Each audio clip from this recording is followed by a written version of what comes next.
हम लोगों ने अब तक कवरेज किया, जो क्षेत्र में देखा, किसानों से जो हमने बात की, तो किसानों का यही कहना है कि जो यहाँ का जो मानक है उस मानक को किसान पूरा नहीं कर पा रहे हैं। मानक इस तरह से रखा गया, उस मानक में कोई ढील नहीं दी जा रही है। कुछ किसान नेताओं का ये कहना था, उनसे हमारी बात हुई थी, उनका कहना था कि मानक स्ट्रिक्टली इसलिए फॉलो किया जा रहा है ताकि किसान सरकारी केंद्रों पे कम से कम आएँ और वो राइस मिलर के यहाँ, प्राइवेट जो आढ़ती हैं उनके वहाँ ज़्यादा से ज़्यादा जाएँ, ताकि ये जो इसके ख़रीद के बिटवीन जो गैपिंग होती है, जो इधर मिनिमम ख़रीद और जैसे इसकी समय अवधि पूरा होती है तो समय अवधि पूरा होते ही खरीद का जो लक्ष्य दिया जाता है वो लक्ष्य जादुई तरीके से अपने जादुई आंकड़े को हासिल करते हुए लक्ष्य पूरा हो जाता है।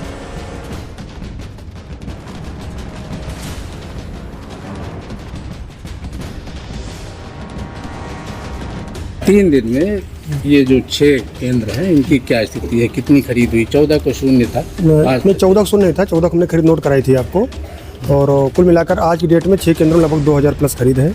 2000। हाँ, क्योंकि खरीद 2 कारण से नहीं हो पा रही है। पहला कारण ये है कि कुछ मॉइस्चर है, सुखाने में समय लग रहा है। दूसरा कारण ये है कि कुछ सत्यापन पेंडिंग है, खरीद होने के बावजूद उनके ऑनलाइन नहीं हो पा रही है, इसलिए खरीद नहीं दिख पा रही है। कुछ किसानों से भी हमने बात की, जो राइस मिलर्स के यहाँ ट्रालियाँ लिए खड़े थे, उनसे हमने जब बात की तो उनका ये कहना था कि वहाँ जब हम लोग जाते हैं धान लेकर के तो दूर से ही भगा देते हैं, कहते हैं कि मानक के अकॉर्डिंग नहीं है और वो मना कर देते हैं, इसलिए हम लोग परेशान होकर के यहाँ आते हैं। ऐसा कुछ है क्या? भारत सरकार का कुछ मानक स्टैंडर्ड तय किया गया है, उस स्टैंडर्ड में ये बताया गया है कि आप 17% से नीचे मॉइस्चर लेंगे, ऊपर नहीं ले सकते हैं। उसमें ब्रोकन और कितने काले दाने हैं, सब चीज़ें मानक बाइंडर में लिखा गया है।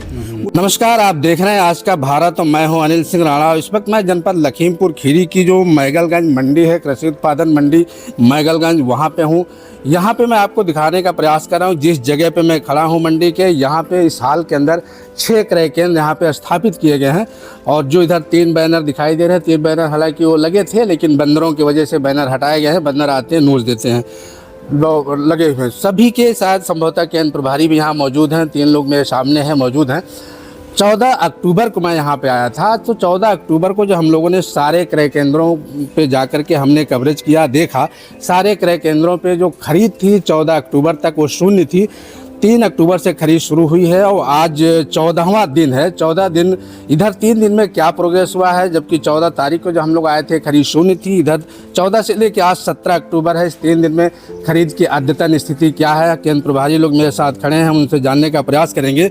अब तक जो जिले में अन्य जो हम मंडियों पे भी हम गए थे, जहाँ गोला गोकर्णनाथ की मंडी पे हम गए थे, वहाँ पे भी खरीद शून्य थी। लखीमपुर में कुछ खरीद हुई है और मोहम्मदी की भी वही लगभग स्थिति थी। और आज मैं फिर यहाँ पे मैगलगंज मंडी में खड़ा हूँ और यहाँ जानने का प्रयास करूँगा कि आज तक की जो अद्यतन स्थिति धान खरीद की क्या है। लोग ये बताते हैं कि जो किसान हैं वो यहाँ क्रय केंद्रों पे आते नहीं हैं, और जो आते भी हैं वो रुकते नहीं हैं। क्यों नहीं रुकते हैं, यहाँ पे क्यों नहीं पहुँचते हैं, जबकि हम लोग कई राइस मिलर्स के वहाँ गए और जो ये आपके आढ़ती हैं वहाँ पे गए। आढ़तियों के यहाँ भी किसानों की भीड़ लगी है, राइस मिलर्स के यहाँ भीड़ लग रही है, लेकिन हमारे सरकारी क्रय केंद्रों पे किसान नहीं पहुँच पा रहे हैं। आखिर वजह क्या है और क्या स्थिति है? हमारे साथ हैं केंद्र प्रभारी और यहाँ के, थोड़ा सा अपना परिचय दें। मेरा नाम ब्रजेश कुमार सिंह है, मार्केटिंग इंस्पेक्टर है। मार्केटिंग इंस्पेक्टर, हाँ। ब्रजेश कुमार सिंह साहब, ये बताएं इधर 3 दिन में ये जो 6 केंद्र हैं इनकी क्या स्थिति है, कितनी खरीद हुई? 14 को शून्य था, नहीं 14 को शून्य नहीं था, 14 को हमने खरीद नोट कराई थी आपको, और कुल मिलाकर आज की डेट में 6 केंद्रों में लगभग 2000 प्लस खरीद है। 2000। हाँ, क्योंकि खरीद 2 कारण से नहीं हो पा रही है। पहला कारण ये है कि कुछ मॉइस्चर है, सुखाने में समय लग रहा है। दूसरा कारण ये है कि कुछ सत्यापन पेंडिंग है, खरीद होने के बावजूद उनके ऑनलाइन नहीं हो पा रही है, इसलिए खरीद नहीं दिख पा रही है। कुछ किसानों से भी हमने बात की, जो राइस मिलर्स के यहाँ ट्रालियाँ लिए खड़े थे, उनसे हमने जब बात की तो उनका ये कहना था कि वहाँ जब हम लोग जाते हैं धान लेकर के तो दूर से ही भगा देते हैं, कहते हैं कि मानक के अकॉर्डिंग नहीं है और वो मना कर देते हैं, इसलिए हम लोग परेशान होकर के यहाँ आते हैं। ऐसा कुछ है क्या? भारत सरकार का कुछ मानक स्टैंडर्ड तय किया गया है, उस स्टैंडर्ड में ये बताया गया है कि आप 17% से नीचे मॉइस्चर लेंगे, ऊपर नहीं ले सकते हैं। उसमें ब्रोकन और कितने काले दाने हैं, सब चीज़ें मानक बाइंडर में लिखा गया। उसका अंतर्गत हम रहता हम लोग जो है उसको खरीद कर लेते हैं, पंखा लगवा के। वो भी अगर 19-20 रहता तब भी हम लोग कहते हैं सुखवा लीजिए, साफ करा लीजिए, आपको पर्याप्त मौका दिया जा रहा है, उसके बाद हम लोग कर लेते हैं। कहीं ये मानक इसलिए तो नहीं स्ट्रिक्टली फॉलो किया जा रहा ताकि किसान यहाँ पे कम आए और राइस मिलर के पास चले जाएं या आड़तियों के पास ज़्यादा से ज़्यादा जाएं, इसलिए तो नहीं स्ट्रिक्टली फॉलो किया जा रहा है कि किसान को यहाँ से हटाया जाए, जल्दी ना आने पाए या यहाँ पे कम आए। वो नीतिगत मामला है, सरकार की पॉलिसी, उसमें हम कुछ नहीं कह सकते। किसान नेताओं का तो यही कहना है। नहीं, सरकार की पॉलिसी, हम लोग को पॉलिसी लिख के मिलती है, हाँ, उस पॉलिसी के अंतर्गत हम लोग काम करते हैं। और हमारे साथ हैं, उनसे भी बात करेंगे। अभी केंद्र प्रभारी हैं। जी जी जी। क्या सुनना है? ओम प्रकाश। प्रकाश साहब, आपके केंद्र पे इधर 3 दिनों में कितनी खरीद हुई है? 210 कुंटल। 210 कुंटल आपके केंद्र जी, 3 किसान। 3 किसान।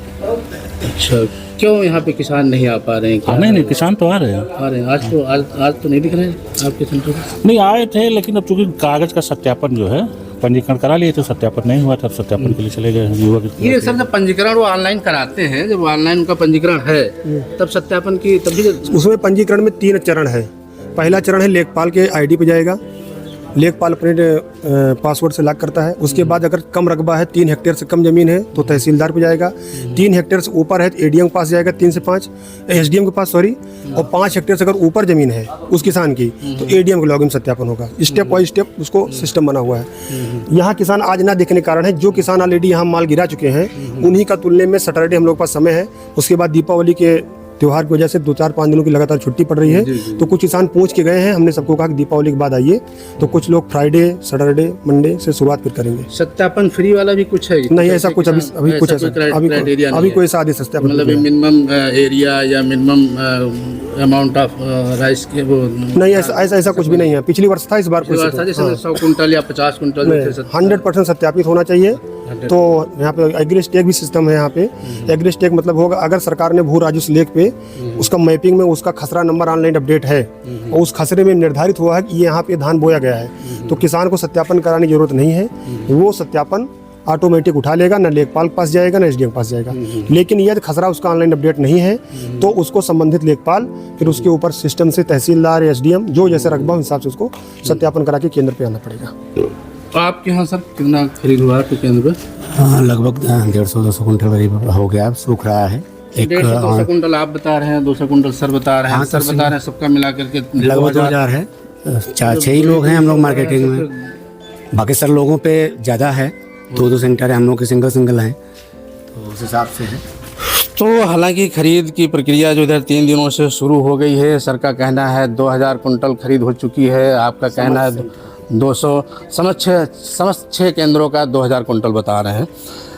जो हम लोगों ने अब तक कवरेज किया, जो क्षेत्र में देखा, किसानों से जो हमने बात की, तो किसानों का यही कहना है कि जो यहाँ का जो मानक है उस मानक को किसान पूरा नहीं कर पा रहे हैं। मानक इस तरह से रखा गया, उस मानक में कोई ढील नहीं दी जा रही है।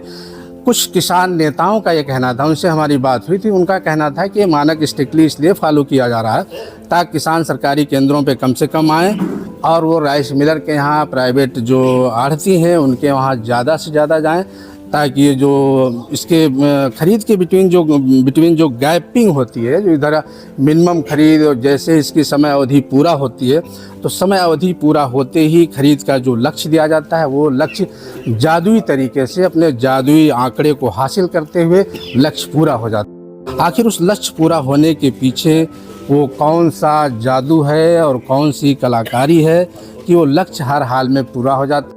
कि क्षेत्र में जब हमने भ्रमण किया, क्षेत्र में किसानों से बात की, तो जो खेतों में उनकी फसलें जो खड़ी हैं वो उनका कहना था कि 25% से 30% तक ही धान खेतों में बचे हैं। 75% धान जो है काट करके किसानों ने उसको सेल आउट कर दिया है, तो 75% सेल आउट हो चुका है। 75% धान जो है राइस मिलर्स और आढ़तियों के पास पहुंच चुका है और यहाँ पे खरीद अभी 10% भी नहीं हुआ है। तो ये जो गैपिंग है बड़ा सा, इसको कैसे सरकारी क्रय केंद्र एजेंसियां और प्लस जो सरकारी मशीनरी है वो कैसे पूरा करके 31 जनवरी तक अपना आंकड़ा अपडेट कर देता है और अपने लक्ष्य को जादुई तरीके से हासिल कर लेता है, ये सिस्टम पे और सरकारी मशीनरी पे सबसे बड़ा सवाल है। इसी का जवाब हम तलाश रहे हैं।